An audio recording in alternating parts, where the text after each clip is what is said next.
moving on to the Edmonton Oilers for a sec here. Good Lord. That was a bad loss. Yeah? Everything is bad. And what do you do?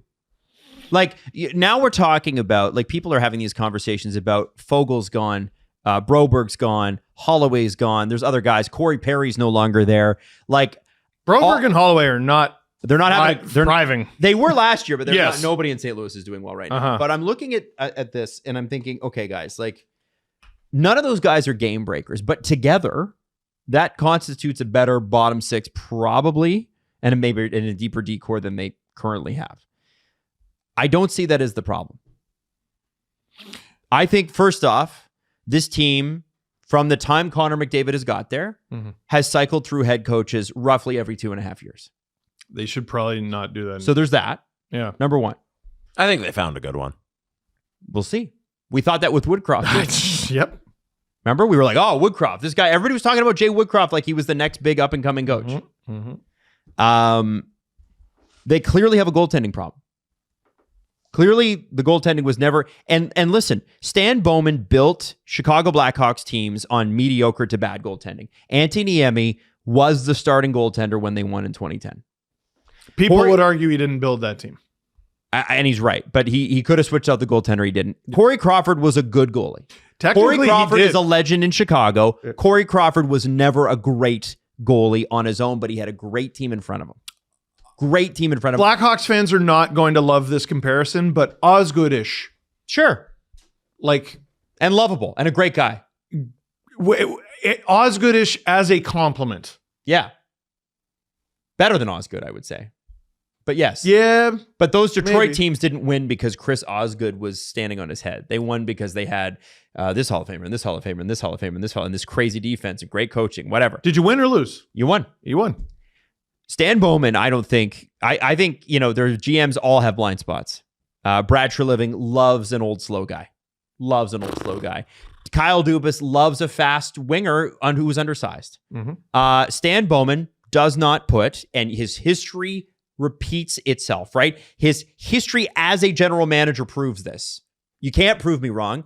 It's on his resume. He does not value the goaltending position the way that I think you ought to. And if you look at the NHL in the last few years, the teams that have won, and not just teams that have won, the teams that have repeated. Tampa, Vasilevsky. Florida, Bobrovsky. Aiden Hill had a crazy run. He's struggled with injuries since, right? And then who was the goalie for Colorado when they won? Kemper, who's looked pretty good in LA. He's up and down, but he got a Vezina nomination last year. Yeah. So that's pretty good. Stuart Skinner and Calvin Pickard have got them to the finals. But I don't like that wording. I think they got to the finals with Stuart Skinner and Calvin Pickard. I don't think Stuart Skinner and Calvin Pickard got them to the finals. Do you understand the nuance there? Yes. The reality of the situation is Stuart Skinner came into the season and he said, I want to be Team Canada's goaltender come Olympic time. Stuart Skinner, I don't think if Canada had 4 Olympic teams, I don't think he'd be on. No. This is not good enough. At a certain point, you need to go out and be bold and make a move. That's your favorite punching bag, is it not? No, the Pittsburgh Penguins are. Just after. Yeah, Kyle Dubas. My bad. Yeah. But that it's not my favorite punching bag. Ask everybody that watches the Oilers. No, it's NHL shooters' favorite. Can I play Chris Knobloch responding to a question about Stuart Skinner? That is this team losing some belief here when it comes to the goaltending situation? I don't believe so. Wowzers! Wowzers! That would be yes, Jesse. The answer is yes. Okay, one more time. Start that over. Oh, wow! All right. So I'll play his answer here as well. We'll get through it, but this reaction is so awesome. Losing some belief here when it comes to the goaltending situation? I don't believe so. I think there's been games where our goaltending has been good. The chances and the amount of chances that we've given up has not helped. So I see a lot of bigger issues than our goaltending. I counted 3 Mississippis from when that question was asked to his answer. Yes, they're losing faith. Yes! Everybody with a set of eyeballs can tell that. I'm sorry. There's no numbers out there. There's nothing that you can show me that tells me that goaltending is enough. No, you need a fucking save. You need a guy to show up. That game was over after goal number 2. They were fucking dead. You could see it in the play. Their legs were dead. No, how does Connor McDavid look that dead in the first period of a hockey game against the Avs on hockey night in Canada? Sometimes you get beat up like 5-1, 6-1. That's considered a bad loss. Yeah. Some would even argue 4-1. When someone hangs a 9 spot on you, that, like Adam, you hit on something. That's your team shut it off entirely. That's got nothing to do with, the Avalanche are just better than the Oilers. Like, no, your team, after a certain goal, probably early on, shut it off. The Leafs were competitive with Florida, not very good in Game 7, but it was tied. Florida scored 1 goal. Yep. They shut it off. Jesse, just for fun, I want to play the first part of that clip one more time. I have a stopwatch, and I want to see how long it takes him to make a syllable. All right, hold on. Let me get to the question here. Okay. Here we go. Through your goalie, and you said your team sags after that. Is this team losing some belief here when it comes to the goaltending situation? I don't believe so. That was over 3 I seconds. said 3 Mississippis. Oh, He's got 3.5 on the stopwatch. 3.5. I was a little slow. Wow. Wowzers. Yeah. Yeah, no, you got to make a trade today. And you know what's crazy? That was bad. Is when last trade deadline was around this spring, Stan Bowman said, no, I don't need to make a trade for a goaltender. He said, no. Yeah. Man. I have a goalie. Yeah. No, Yeah. he didn't say it like We're that. fine. And you know what? They made it all the way to Stanley Cup Finals. So what the fuck do I know? Man. But the reality is, if they'd had a better goaltender, they probably would have won. This is very counterintuitive for someone who works in media, but we have said it many, many times. Your GM and anyone GM and up needs to shut up. If they're talking, it is almost exclusively a bad thing and a bad idea. There are exceptions, like certain days. You can't. That's such an unforced error. Like think of Dubas. We can and we will. If he doesn't say that, no one holds him to it. Yeah, you can trade Nylander. You can trade. You can trade whoever you want. All he had to say is, we'll see. We'll see Yeah, if they I don't wanna- know. We'll see if they want to be here. Yeah, well, Put it on them. Yes. No, our goaltending. You better hope that goaltending kicks ass for you. Now, you know what I had forgotten is that the Oilers have Connor Ingram. Mm-hmm.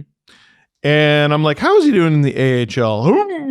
He's 1-2-1 with an .848 save percentage.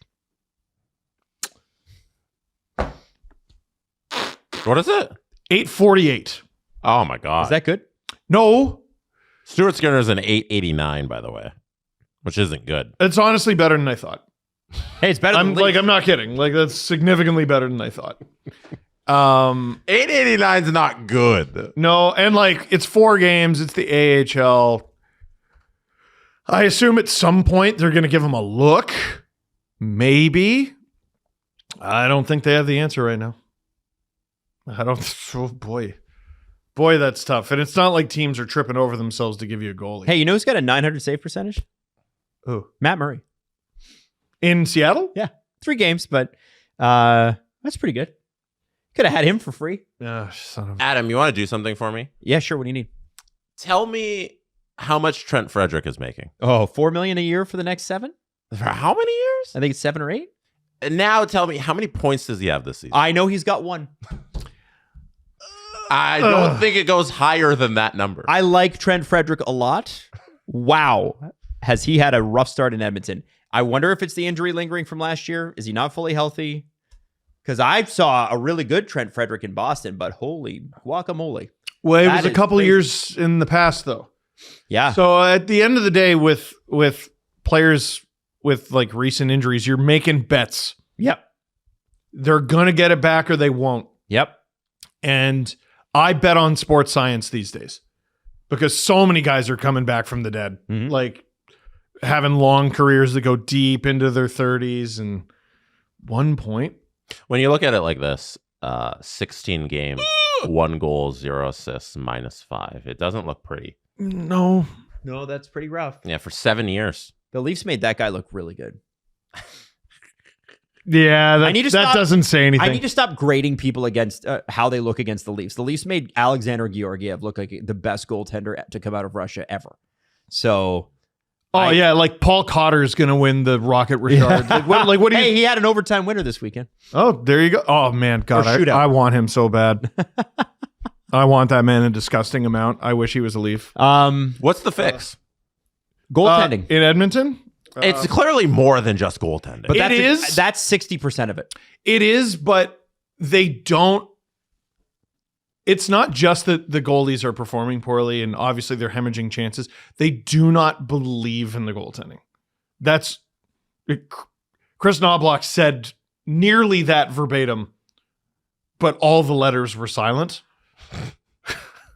No, we don't have faith in our goaltending is silent. It's hard.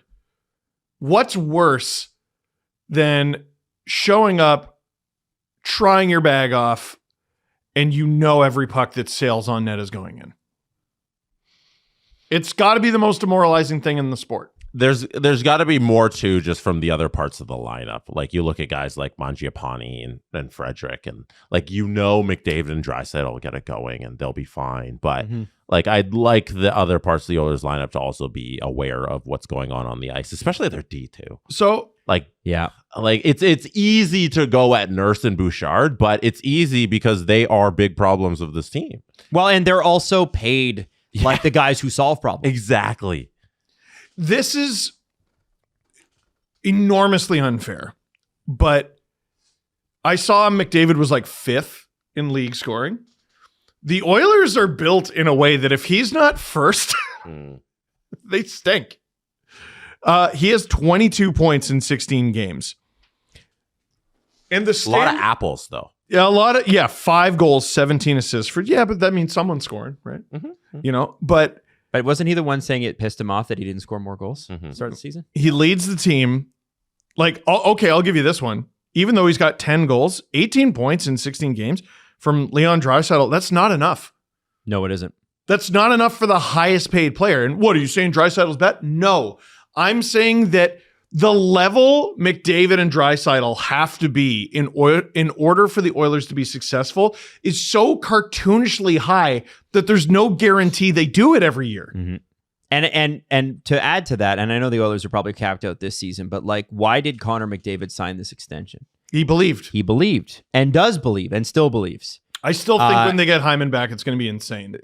Yeah. It's one guy. But if you're giving up that cap space so that your team can make other moves, which they are, you got to make some moves.